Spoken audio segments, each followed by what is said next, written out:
얼마 안 남았어요, 이제. 얼마 안 남았어요? 아, 아쉬운데요? 이거는 이제, 강사 프로필, 대표자 프로필인데, 성명 아실 거고, 영문표기는 YOJUN. 회사는 명리 대표이사고요. 전화번호, 핸드폰 번호에 나와 있고, 이메일 주소에 나와 있고요. 학력은 제가 동대문 상업고등학교를 졸업했고, 그리고 장안대학교 무역학과를 졸업했어요. 그리고 현재는 한양대학교 경영학과를 다니고 있어요.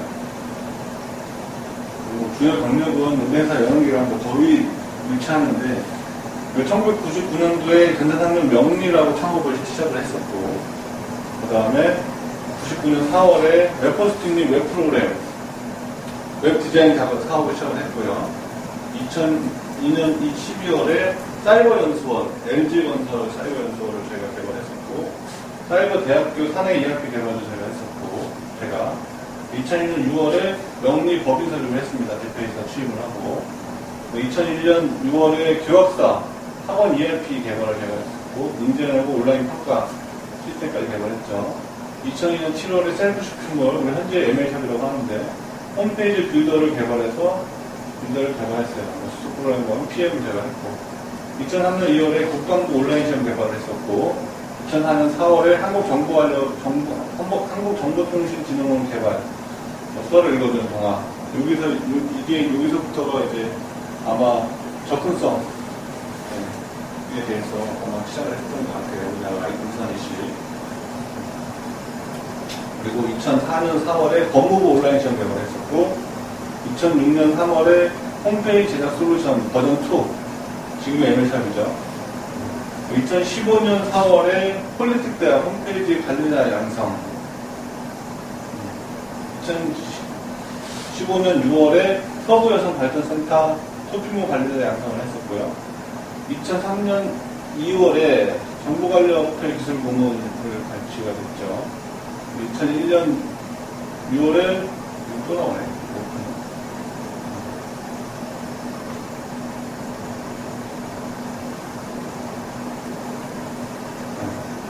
지워야겠네요. 2015년 7월에 마포 태양대시장 자율단 대표회의를 제가 회장을 지금 현재 맡고 있고요. 겸직으로. 2016년 작년 3월에, 올 이번부터 3월이죠. NCS 기반 일학습병행제 학습 프로그램 개발, 외부 전문가를 참여해서 조인프레 프로그램에서 학습 프로그램을 개발해줬어요.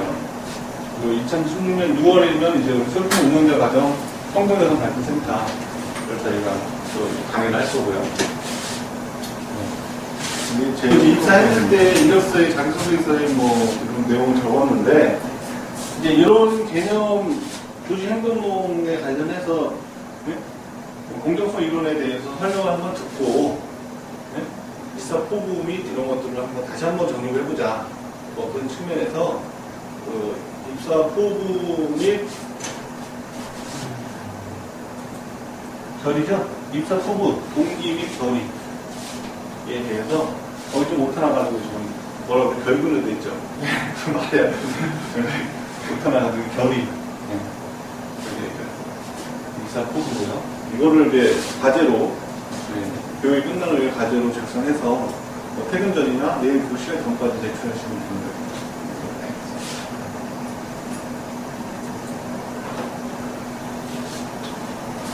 조직행동론이라는 학습이 있어요. 내가 아까 경영학과 다닌다고 했잖아요.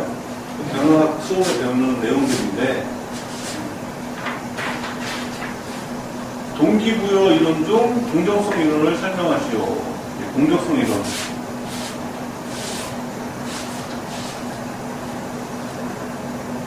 이게 우리 실질적으로 직원들, 우리 조직들에서 발생되는 것들에 대해서 학술적으로 정리가 된 거예요. 무슨 일 아시겠죠? 6마리 당나귀가 이끄는 마차가 가파른 언덕을 오고 있었다. 이들 중 2마리는 별로 힘을 쓰지 않고 적당히 여름을 피우고 있었고, 다른 2마리는 어리고 경험도 없는 당나귀들이었다. 나머지 1마리는 지난밤에 약간 발효된 살을 먹은 나머지 섭취로 인해 별로 능력을 발휘하지 못했다. 오직 6번째 당나귀만이 죽자고 마차를 끌 뿐이었다. 마차가 언덕 위에 장도하자 주인이 장당기를 하나하나하게 수거했다 하며 머리를 쓰다듬고 콩나물 하나씩 똑같이 나눠줬어요. 이게 직원들이 다 바라는 거죠. 다음번 오르막길에 마차가 당도하자 6번째 당나귀는 마차에서 이탈하여 주행락을 쳐 놓아버렸다. 있죠. 열심히 한 사람이 도망간다는 거죠. 실질적으로 조직 운영을 해보면 그렇게 돼요. 열심히 한 사람이 도망가요. 그리고 도망가면 하는 얘기가 뭐냐면, 실질, 이건 이상적인 얘기고, 실질적으로 이제 퇴사하는 그 사람들 하는 얘기가 뭐냐면, 회사에 비전이 없다. 같이 일하는 동료들한테 비전이 없다는 얘기는 안 하죠. 농촌 들어서 회사에 비전이 없다라고 이렇게 얘기를 해요. 근데 실질적으로 같이 일하는 사람들이 일이 이렇게 되는 거거든요. 열심히 안 하고 이렇게 하는 거기 때문에 보상이 공정하게 이루어지는가라는 문제는 일하고자 하는 의욕을 발휘하는 데 있어 가장 중요한 동응이다. 이렇게 했을 때 쉬운 얘기로 일 열심히 하는 당나귀는 당근을 얘기해주고 열심히 안 하는 당나귀는 하나씩만 주고 배고프니까 이렇게 해야 되는 게 맞는 거죠. 그런데 이 조직이다 보니까 그렇게 해도 잘하는 사람은 끌어내야 돼. 뒤에 가서 천천히 좀 해. 너 때문에 내가 힘들잖아. 난 원래 못하니까 너 천천히 해야 돼요. 그만큼 반이라도 같이 막 끌어내야 돼.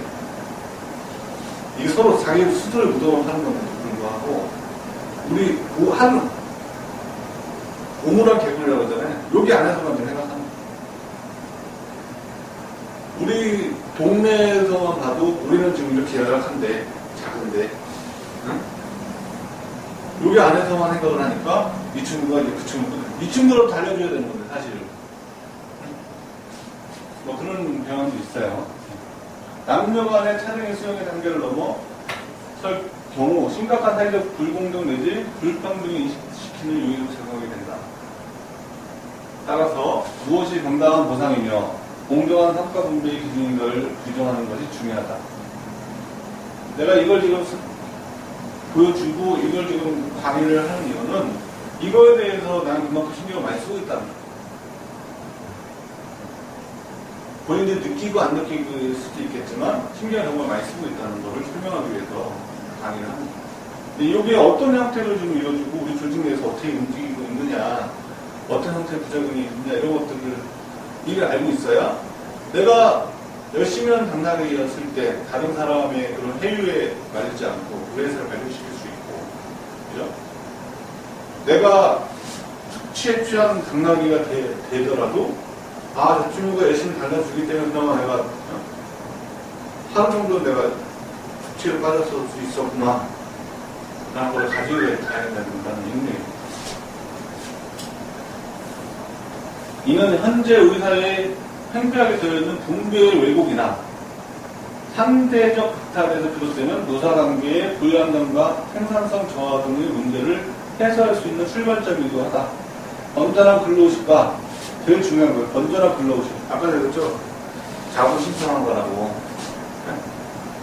건전한 근로의식을 가져야 된다. 직업윤리의식의 정착을 통해 직업윤리의식. 여기 입사를 해서 일을 조금 해보니까 조금 이제 알만해. 좀 할 것 같아. 아, 이제 내가 뭐, 이 정도 일단 지금부터 다른 걸 좀 해봐야겠다. 뭐 이런 사람들이. 아, 이게 내가 좀 다른 걸 좀 그냥 서버 쪽을 배워봐야겠다. 뭐 이런 사람도 있어요. 조직이, 안정적으로 우리가 조직을 성장시키려면 그런 얄팍한 생각들은 적고 조직에 몸담아서 열심히 하나가 돼서 해야 보상을 받을 수가 있다는 거죠. 굉장히 신묘한 뭐예요? 학습이에요. 스스로의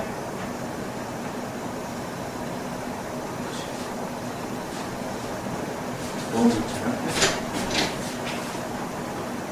스스로의 참여질을 높이기 위해서도 이들이 지니고 있는 부분에 대한 인식도, 태도, 인식과 태도, 규범의 양태를 이해할 필요가 있다. 인식이 좀 해야 된다는 거예요. 직원들, 조직원으로서 그런 인식이 안 돼 있으면, 저는 요즘에, 특히나 내가 요즘에 이제 학술적으로 생각하고 있는 게 뭐냐면, 책을 많이 읽는 사람들이 학습 중독증에 걸린 사람들이 있고, 내가 뭔가 좀 학습을 안 하면 불안하고, 도태될 것 같고, 정보가 사용되다 보니까 그런 문제들이 많이 있어요. 그런 강박관념에 쌓이는 경우도 있고, 그리고 리더에 대한 교육이나 리더에 대한 책들을 사람들이 많이 보다 보니까 전부 리더. 전부 리더가 아니라 자기 리더를 안 하고 난 리더 안 해. 난 리더 하기 싫어. 이런 사람들이 결론은 리더를 가지고 손가락질 한다는 거야. 너 이런 식으로 하면 리더 되겠어? 너 그런 식으로 리더 할 거면 때려쳐. 리더는 그렇게 하는 거잖아. 자기가 실제 하지 않으면서 겉으로 불만만 토해내는 이런 형성이 우리나라로 지금 다 형성돼 있었어요. 그래서 국가적으로 그런 문제들을 해소하기 위해서 지금 박근혜가 그걸 추진하는 거죠. 그 무성과자들, 비성과자들을 정리할 수 있는 노동개혁을 하자. 고액연봉을 받으면서 성과 없는 직원 사람들이 너무 많은 거예요, 국가에. 국가 경쟁력이 쓰질 않는 거예요. 하물며 그 자리를 차지하고 있으니까 밑에서 열심히 해서 올라가는 사람들이 못 올라가는 거예요, 거기. 지금 이거 고액연봉을 받고 있는 우리나라의 그 무성과자들의 거의 대부분이 어떻게 자랐냐면 돈 많은 원 주면서 교육을 막 통해서 뭐 공부해라, 뭐 학습을 갖다 붙여주고, 그래서 그 다음에 공부해가지고 학교에서 공부를 잘하고, 좋은 대학 나오고, 네? 좋은 학교를 뭐 박사학위 뭐 받고 나서. 왜 고등학교까지 대학교 들어가 열심히 공부했는데 대학에 딱 들어가면 팡 퍼지는 애들이 있듯이, 대학 졸업할 때까지 열심히 하고 사회에 딱 들어가서 팡 퍼지고 노는, 즐기는. 이런 무성과들이 많다. 그러다 보니까 대기업에서는 막 그런 사람 뽑아가지고 돈 연봉 주고 국가가 뭐 자기네 국가 있으니까 그러긴 하는데 이런 무성과들이 많다 보니까 사회적으로 정말 막 힘든, 경영이 힘들어지는 뭐 이런 현상이 발생이 되기 때문에 아까 얘기한 대로 이제 그 리더에 대해서 뭘 하려고 하면 이제 그런 사람들이 되게 많아요. 조직에 와야 되죠. 특히 우리 소기업 같은 데는 더 힘들죠. 브랜드도 없고, 그리고 대기업 얼굴을 많이 줄 수도 없고, 그러니까 리더하고 회사에 가는 방향하고, 자꾸 이제 내부적인 조직들이 와해가 되고 인해서 조직이 자꾸 힘들어지는 그런 현상들이 우리 회사도 형성되어 있지만, 다른 우리 있는 기업들, 소기업들이 다 형성되어 있어요. 그게 너무 정보화의 경영이나 리더에 대해서 사람들이 많이 공부를 하다 보니까 그런 현상이 부작용이 발생이 되는 거죠.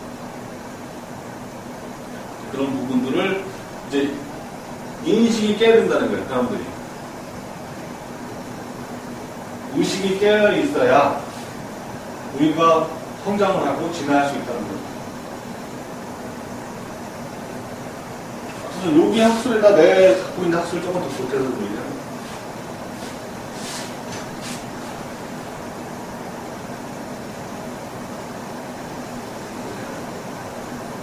그래서 예전에는 사장이나 리더가 이거 합시다. 하면 예, 열심히 하겠습니다. 쫙 가가지고 열심히 대등한데도 열심히 해서 했거든요. 이거 합시다.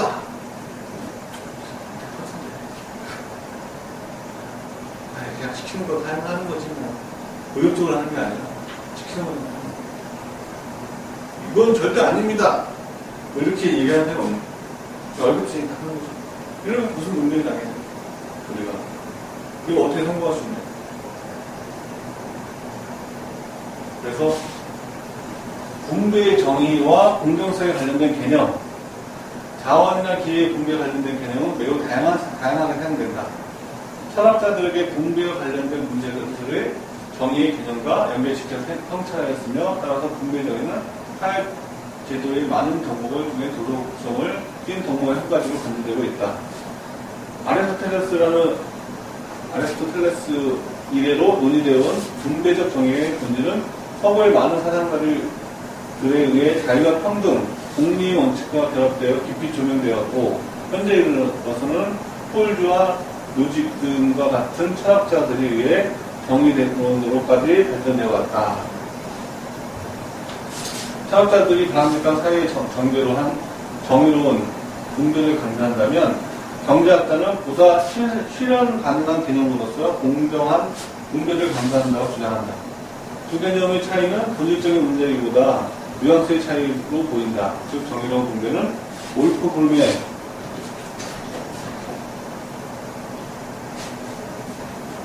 선언적 논리에 근거한 배타적 속성을 배포하고 있는 반면, 공평한 분배는 의식의 문제로 정도의 차이를 인정하는 개념이다. 특히 후자는 현실적으로 가능한 분배 체계와 제도의 선택을 통해 이루어질 수 있다는 의미를 지니고 있다. 이들은 사회 질서의 구조와 사회적 선을 추구하고 평등 또는 최저와 같은 대량적 기준에 의해 평등의 원칙보다 많은 관심을 갖는다. 이런 얘기는 쭉 읽어보시면 될 것 같아요. 그죠? 다 읽고 있을 필요 없으니까. 중요한 건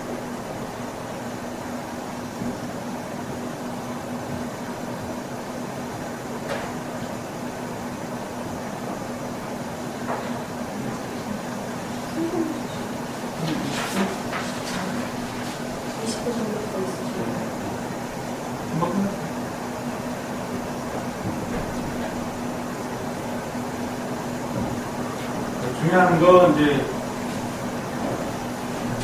이 모형이에요.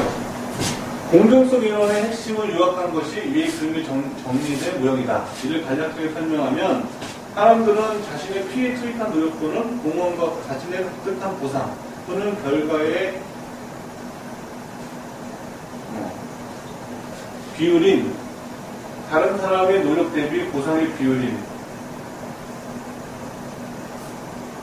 비교의 양대의 자신의 비율이 작고 클 경우, 자신의 비율이 작거나 클 경우 모두 불공정을 느끼고 된다고 가정한다. 자신이 남보다 덜 받고 있다는 과소 보상의 의식이 클수록 이를 해소하려는 방향으로 투입을 줄이거나, 내가 과소 보상을 받고 있다는 의식이 되면 투입을 줄이는 거예요. 투입이라는 건 내가 일을 덜 한다는 거예요. 하는 결과를 늘리는 행동을 하게 된다. 결과를 늘리는, 결과를 가장시키면.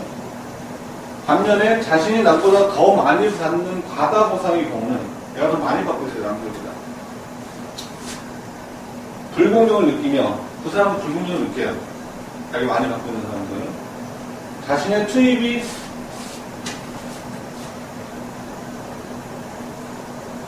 질이나 양적으로 더 높거나 우수하다고 자찬하거나, 자기가 많이 받거든 결과물은 똑같단 말이에요.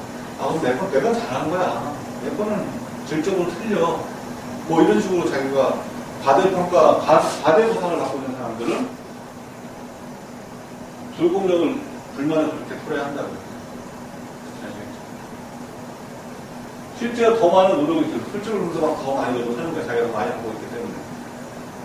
과소 보상을 받고 있는 사람도 불만을 토로하고, 과대 보상을 받고 있는 사람도 불만을 토로한다는 거예요. 이해 안 돼요. 과소 보상을 받고 있는 사람은 아까 이해될 거야, 아마.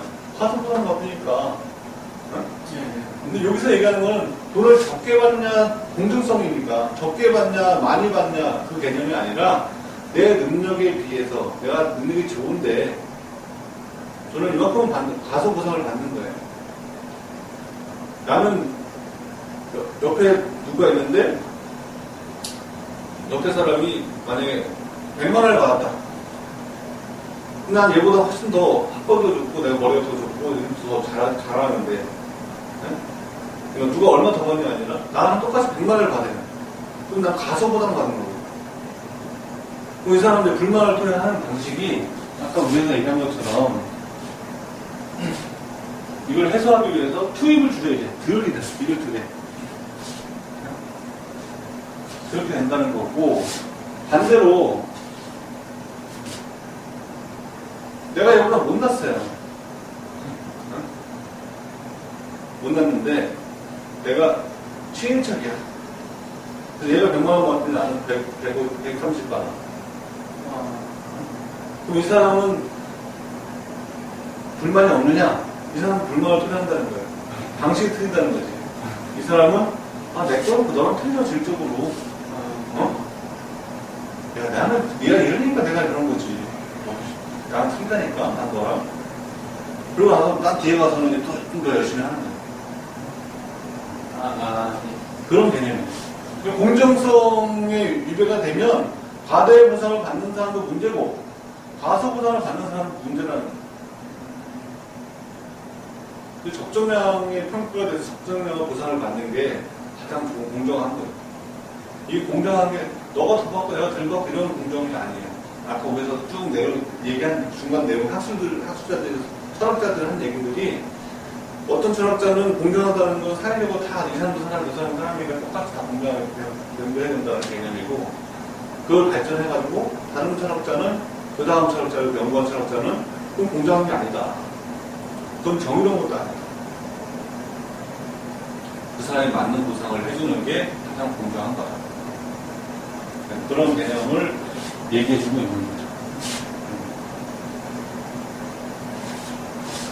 거죠. 실제로 과대 보상을 받는다고 생각하는 직원이 퇴사를 하는 경우도 많아요. 그 압박에 스트레스를 받기 때문에. 그래, 내가 너무 못하지. 그럴 수도 있군요. 근데 이제 본인은 단순하게 돈을 받는 생각하고 있는데, 우리 내일 과정, 모레 과정 하다 보면, 그래서 이제 성과에 대한 평가 방법이라든가, 이런 것들이 다 있어요. 그래서 개발을 하더라도, 아까 다른 회사들은 얼마 안 돼가지고, 그런 개념 없이 그냥 개발자가 해주는 대로 개발하고 있지만, 우리는 18년 동안 개발 업무를 했던 회사예요. 그러다 보니까, 개발에 대한 평가 시스템이 다 돼 있어요. 그래서 이 사람, 이 작업은 당신이 며칠 만에 하셔야 됩니다. 며칠까지 작업이 돼야 됩니다. 라는 게 딱 나와요. 그래서 아까 얘기한 대로 내가 있는 거, 없는 거 다 여기다 해서 접목시켜서 하려고 막 개발자들 들어왔는데 사전에 내가 알려주는 거. 그럴 필요 없다. 여기 필요한 것만 해라. 일단. 해먹고 남으면 네가 하고 싶은 거 좀 더 해봐라. 라는 개념. 근데 개발자들은 우리는 연구소가 아니거든요. 쉬운 얘기를 우리는 홈페이지 제작 업체다 보니까 홈페이지 제작 업체 아니고 위에 후배처럼 자기가 제품을 개발하는 회사면 그 제품 개발에서 거기 수익을 얼마큼 창출할 수 있으니까 개발자의 가치가 평가가 얼마큼 높일 수 있죠. 우리는 홈페이지 제작 업체예요. 그 앱 개발이고 ERP 개발이고 하는데 고객이 100만 원을 주면 그 100만 원이 전부예요. 그 100만 원 안에서 그 일을 해야 되는 거거든요. 그런데 거기서 개발자가 그냥 자기가 투입을 막 투입해버리면 이게 다 안 돌아가는 거거든요. 그래서 그 과대보상, 아까 과대보상 이 직원이 얼마 전에 그런 경우가 있어서 퇴사를 했어요. 우리 평가위에서 자기가 그 친구가 좋아서 내에서 얘기해주는데 그 친구들이 이런 교육을 내가 안 해줬어. 직원 교육은 여기 이사 온 지가 우리가 작년 6월인가 8월인가 이사 왔거든요. 저기 있을 때부터 있던 직원인데 여기 이사 와서 사람을 뽑으면서 내가 지금 교육을 이렇게 시켜주고 있는 거예요. 직원 마인드 교육, 경영 혁신 교육을 하고 있는 거예요. 그런 부작용이 자꾸 있으니까 그래서 잘 정착하고 오래 근무할 수 있게끔 초반에 내가 교육을 해주는 거예요. 설마 그랬죠? 그런 거 똑같아요. 그 친구의 사례 같은 경우는 오다가 이렇게 들어왔는데 자기가 거기다 있는 놈으로 막 해가지고 응? 뭐 3주 안에 끝내야 되는데 3개월 자기가 투입이 됐어. 결론적으로는 회사 돈을 들여서 그 홈페이지 만들어준 거예요. 결론은. 그 친구가 열심히 안 했냐? 밤새고 열심히 죽으라고. 사장은 근데 차마 말을 못하죠. 뭐라고 혼내지도 못하죠. 주어로 열심히 하는 사람한테. 그럼 그 친구 같은 경우는 자기가 월급 받으면서 과대 보상을 받았다는 생각이 드는 거예요. 왜냐하면 자기 시간 이만큼 들여서 했기 때문에 회사 돈 들여서 만드는 거잖아요, 지금. 네. 그렇기 때문에 이 친구가 그런 스트레스를 가지고 맨 처음에는 아까 같은 한상을 보이더라고요. 여기서 얘기했던 응? 아, 난 틀려. 이게 얼마나 어려운 건데 반응형으로 만드는 게 얼마나 힘든 건지 알아? 그리고 막 뒤에서 밤새 열심히 하고 그러다가 그 스트레스에 의해서 중간에 잠수를 탔어요. 한 달 만에 나타나가지고 마무리 해주고 인수인계 해주고 그만뒀는데 잠수터 전화도 안 받고 집에 연락하면 아버지 받아갖고 어디 안 갔다고 그런 현상도 있었어요. 그래서 요거에서 내가 신경을 많이 쓰고 있다. 과대 보상이든 가서 보상이든 그에 대한 스트레스에 하지 않게끔 관리를 계속 해주고 있다. 직원들에게. 그 개발자인지 모르겠는데 그분은 약간 개발에 대한 욕심이 좀 강한 부분은 맞아요.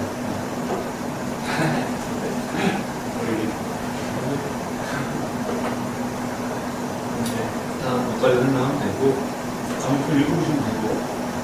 이건 이제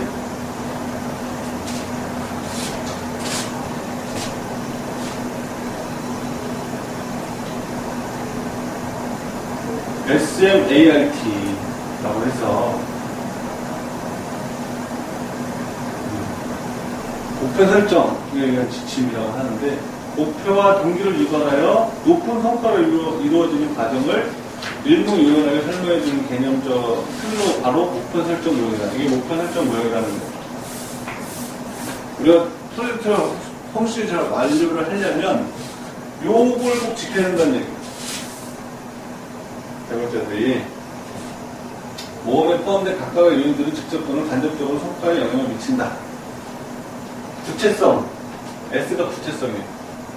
목표를 애매모호한 단어보다는 확실한 단어를 사용하여 명시해야 한다.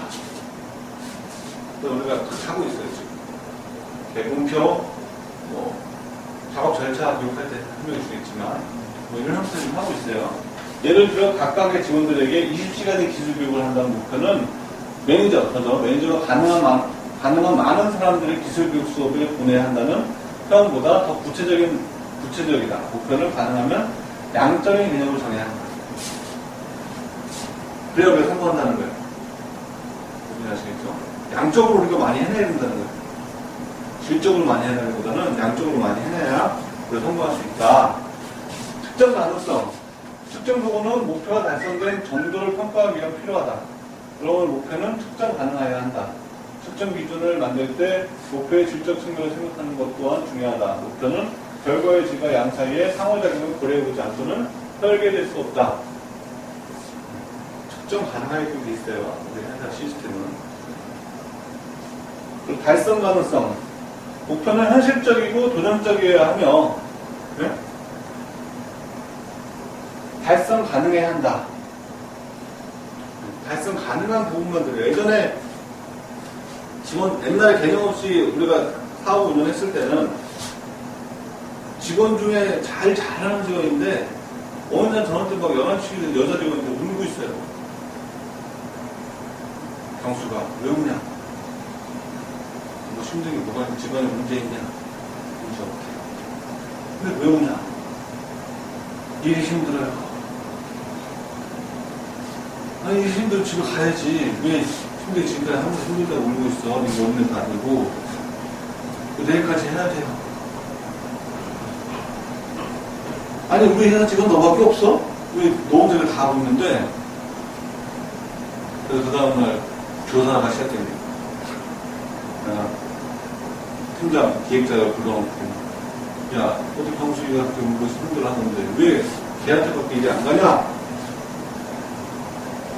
이 기획자가 일을 잘못하네. 여기 맞춰서 했어야 돼요. 달성 불가능한 것들. 일 잘하니까. 얘가 잘 받아주니까. 일 편하게 시키기 편하니까. 얘한테 막 주고. 나머지는 막 날라를 놀고 있는 거야. 그건 다른 애들 다 필요 없대. 걔만 있으면 되는 거야. 그 말이 되냐? 내가 사람 뽑을 때는 다 같이 잘라 뽑은 거지. 응? 네가 일을 잘못시킨 거 아니냐. 그래서 또 동수이랑 직원이 그만두고 이탈을 해요, 이조직에서. 그래서 분명히 얘는 달성 가능해야 된다.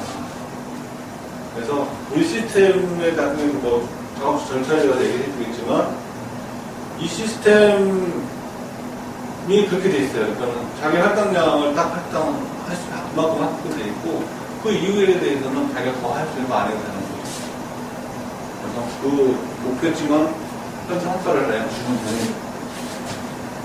그리고 더 성과가 낸 것들에 대해서는 분명히 또 보상을 해줘야 되는 거고 사람들이 실패하는 것을 좋아하지 않기 때문에 불가능한 목표는 동기를 감소시킨다. 이제 능력이 자기 개인적인 능력이 안 돼서 이거 분명히 다른 사람들은 다 하고 있는데 또 안 됩니다. 불가능합니다. 전 못해요. 이런 친구들이 있어요. 근데 거기의 기준을 어디다 맞출 것이냐? 기준치는 이 좀 사회, 우리 고객들, 우리 고객이 주는 돈이니까 이 고객들 기준 단가에 맞춰서 우리가 일을 진행하기 때문에 이거는 협상이 아니라 이렇게 할 수밖에 없는 원가가 그것밖에 안 되는 거예요.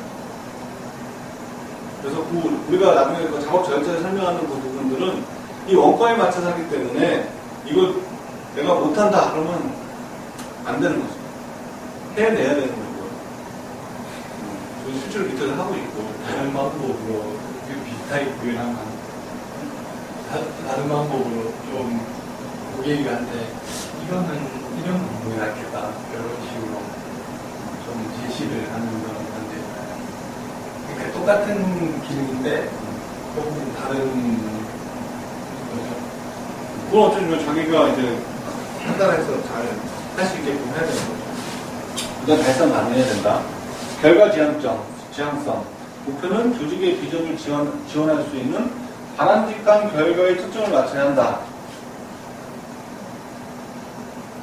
조직의 비전을 지원하는 바람직한 결과를 초점에 맞춰야 된다는 거예요.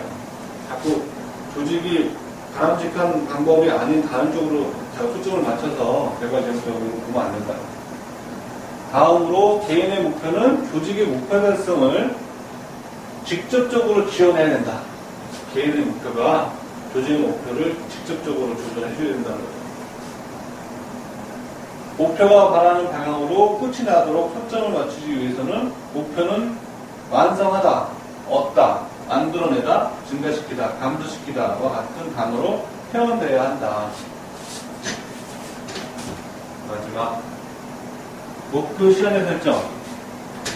목표는 목표를 완성하기 위한 시간을 구체적으로 설정해야 된다. 언제까지 이렇게 돼 있어요, 지금 시스템이.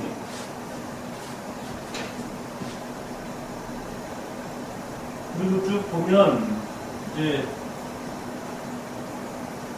다음에 더 읽어보시면 되고 2번 집단. 집단은 공동의 목표를 달성하기 위해 구성원들이 긴밀하게 상호작용하는 2명 또는 그 이상의 구성원들이 집합으로 정의된다. 그러니까 우리 회사는 집단이에요. 그죠? 2명 이상. 2명 또는 그 이상. 긴밀하게 상호작용이 하게끔 돼 있어요, 다. 사람들끼리. 여기서 공동의 목표와 상호작용의 핵심 개념이다. 상호작용 없이 모여있는 군주가 달리 집단은 구성원의 역할과 규범, 지위 등에 의해 명료화된다. 집단의 규모와 관련하여 명확히 규정된 것은 없지만 집단 역학은 대체로 2명 이상, 20명 내외의 소규모 집단을 연구의 대상으로 삼고 있다. 집단의 구성원은 대한 사회적 기준으로 4가지 요소를 제시하기도 한다. 상호 작용하는 2명 이상의 구성원. 추구하는 공동의 목표. 그리고 목표가 같아야 돼요. 들어와서 회사에 이질감을 느끼고 회사에 적응 못한다고 자꾸 다른 목표들을 자꾸 주변 동료한테 얘기하거나 그 목표에 반응하는 소리를 하거나 이렇게 해서는 우리가 집단이 될 수 없는 집단을 와해시키는 사람이 되버리는 거예요. 행동을 규제하거나 이끄는 공동의 규범. 우리가 아까 우리 처음에 출퇴근 같은 거 다 있었었죠. 그런 게 이제 규정이고 규제인데 그런 거를 공동의 규제 똑같이 적용되는 거니까 같아야 되고 다른 집단과 구분이 되는 정체성이 있어야 된다. 우리 명리라는 회사에 구성되어 있는 다른과 좀 다른 정체성을 가지고 있죠.